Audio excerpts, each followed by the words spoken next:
So season 2 is, I think, probably the best season of television I've ever seen. If you were to tell me that Kevin coming home, seeing Nora, Jill, Tom, everyone being together, if you told me that was the last episode of the show, I would have been perfectly happy, actually really happy that that was a series finale. You're home. I think that was a great cap on the season and the show. But I am so grateful that we get 8 episodes, 7 more to go. I'm so grateful that we get more episodes of this goddamn television show. And this episode is a mind fuck. I actually ended up watching this episode twice. I watched it the first time, and then I watched the Girls series finale, and then I watched The Leftovers again. Because I feel like I didn't catch everything the first viewing, and I actually, in the second viewing, liked the episode better, even though I really enjoyed it the first time. And I'm guaranteed definitely to miss some things. So if you want to leave something that I missed or want to discuss something that I didn't bring up in the comments, please feel free to do so. But with that, let's get started with this discussion. Even in the first few minutes of this season premiere, I started to well up with emotion. I think just because I was like so excited for this season to start, I was just like starting to it started to hit me. And I started to like tear up a little bit. I even like cried at the teaser trailer for this new season. It was like so beautiful with that music.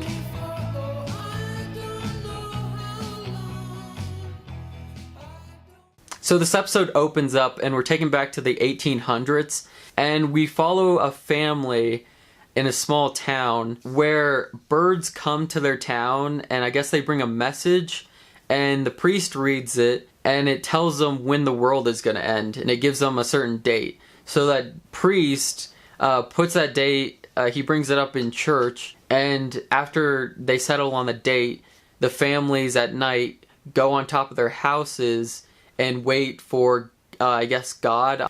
So I guess they wait for God to take them away and for the world to end. So they waited the first time and no one left. God didn't take them away.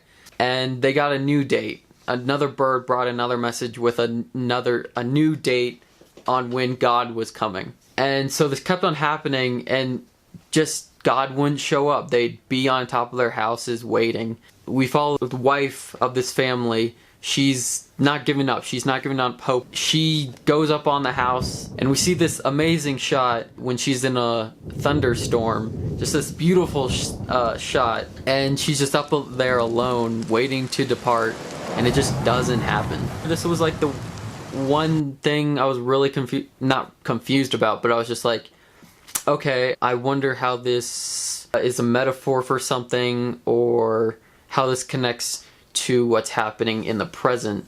Kind of like, this was like kind of like the cave woman scene in season 2. So if you have any theories, let me know. Next comes the final few moments of the Guilty Remnant, at least as we know it. Erica and Meg are in the Welcome Center in Miracle, and this is the last time we're ever going to see them. This scene is crazy. Erica runs outside because she notices the military is poking a hole in the Welcome Center, and then she looks up in the sky and there is a drone strike headed towards her. This scene is crazy. I'm like trying to process it, but then it flashes to white, and then we get the text on screen that says there's a 3-year time jump. So in this time jump, we see that things have changed in Miracle. The water has returned back to the lake. Kevin and Tom are working together as police cops. Jill left for college, and Nora's arm is broken, and that might have something to do with Lily being dead. We find out Lily, the baby, is dead. But I don't want to like 100% say that Lily is dead. Hopefully they confirm that in the next few episodes. Or at least show us a flashback or explain what happened. Erica, Evie's mom, is gone. She bounced from Miracle, which is kind of understandable because last season she dealt with the fact that maybe her daughter departed or died, And then she saw her on the bridge with the guilty remnant, but she wasn't the same. She was part of the guilty remnant. Since Evie got bombed, now she knows that her daughter is dead, so she probably totally flipped out and just totally left. And we see John really hasn't come to the realization that Evie has died. You're going through this because your daughter died. We don't know that. We don't know that. And his character did kind of a 180 in terms of what he believes.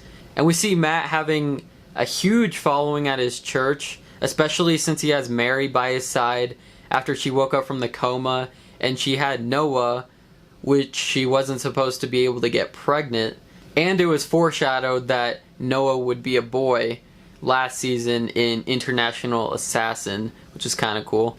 And at this point, my mind is racing. I'm having a hard time keeping up, at least in the first viewing. There's so many thoughts going through my head on like what happened, what is going on. And this church segment parallels to the 1800s. We see that they're being told, hey, at this date, something might go down. And in the present, Matt is telling his followers, hey, if something were to happen on October 14th, this would be the place, so get ready, because something might happen. I really like the line that Kevin says when he's confronting Matt about the flyers that he supposedly did not hand out. I swear I didn't do this. You heard what I said in there. I heard what you said in there. You said nothing's going to happen on the 14th unless everything happens on the 14th. And I also didn't notice this the first time, but when Kevin is picking up his glasses from Michael's desk, his glasses are laying on the book of Kevin. He's just sitting right there. And I just missed that the first time. I thought that was awesome in the rewatch. And in this next scene, I also really loved when Nora needs her back scratched and Kevin is just scratching her back. Oh, hiya. I'm gonna miss this cast. You never asked to sign it. You can just see the love they have for each other, which makes the ending of this episode heartbreaking. Dean comes into Miracle, and did we know his name before this episode? Did we find out Dean's name in season 1? I forget. I just did a rewatch and I forget. Anyway, he comes to speak to Kevin, and he explains his out there theory that the wild dogs that they were shooting have evolved into humans, and they like peanut butter and jelly sandwiches. And as he's telling Kevin this, the music is building up in this like really suspense music. And then as soon as he says canine DNA, it just completely stops. Tested for what? Canine DNA. And I found that to be really funny. But is Dean all that crazy? We see later that he may not be. So this John and Lori scene, when they're doing the palm print, I had to do a double take because they're married and they're together.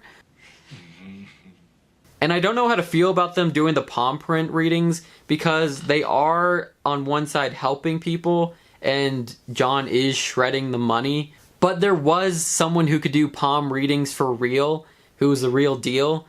And John hated him and he burnt down his house. And now he's doing the exact same thing. And this also reminded me of Lori and Tom from last season giving out the Holy Wayne hugs and really helping people. Oh, can someone please explain? I was kind of confused watching this part when Kevin and Matt are talking.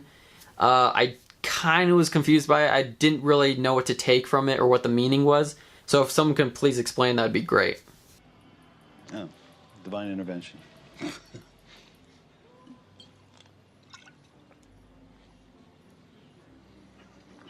What do you mean?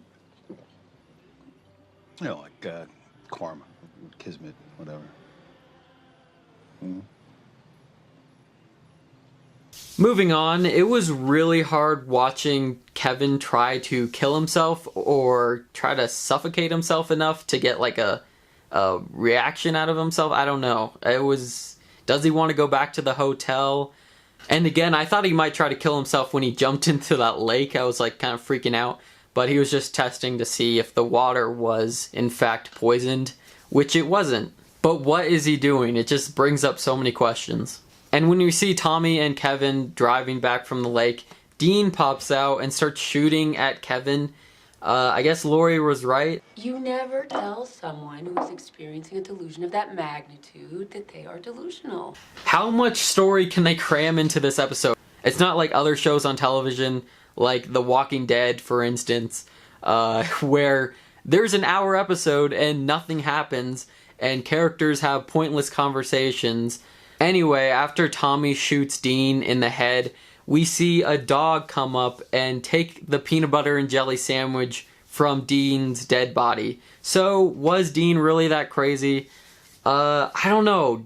Like, the writers just, like, make you think twice about everything that happens. So Matt, John, and Michael are all working together to create the next Bible, and it's about Kevin's life, and highlighting the fact that he came back from the dead a couple times, and that he sees people, and we get another great line from Matt. Well, I'm not fucking Jesus. I'm not saying you are, but, the beard looks good on you. And I really wonder how the rest of the world would react if a, like, second Bible were to come out, like a New Testament, like knowing someone out there came back from the dead. And similar things have happened, right? Because we know that guy from Australia. Anyone else think the people in the background in the scene are like frozen in time? Like as they were looking up at the skywriting, they like weren't moving like one bit, and it was kind of like freaking me out. And then we get to the ending of this episode. I'll start off by saying the music is so fantastic throughout the entire episode, but specifically at this part.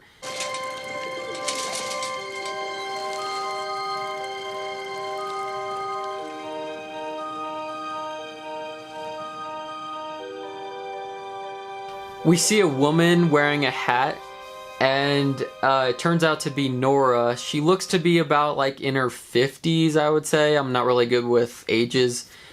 She goes out for a ride. It's Sunday morning, sleep in. I'm just gonna go for a ride. Hello, lamppost. What you knowin'? I come to walk. Picks up some doves and delivers them to a woman at a small church. And like I said, I don't think anyone could predict this happening, which is one of the great things about this show, The Leftovers. Just, you can't predict what's going to happen, and every surprise is like trippy and gives you more questions and more discussion. It's like one of the best shows to like discuss. But with that being said, I do not want to speculate too much on actually what's going on in this flash forward with Nora. I kind of want to cherish the rest of this journey we have with the series.